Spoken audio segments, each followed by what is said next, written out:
Ya son las 2:30. Laurden bat dakazue, ordu bitxerdietarako bazkaltzera goiaz, Irene, ¿vas a por la toalla? Venga.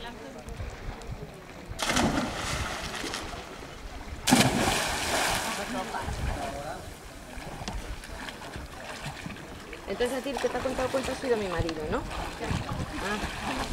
Pues mi marido me dijo el otro día, pero ya llegó tarde.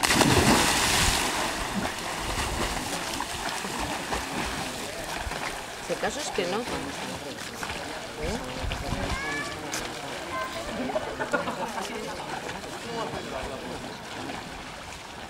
Pues esas cosas al final es mejor dejar de pasar así, porque total no tiene...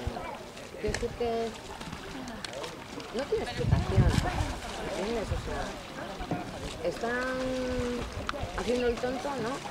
Y pasamos de ser guay, colega, no sé qué, pues nada. Pero los niños al final... Claro, entonces no puede ser, no puede ser, ¿me entiendes?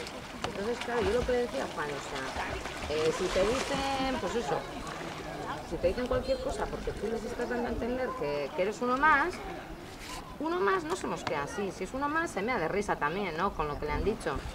¿Me explico? Entonces no puede ser, porque los niños no tienen esa...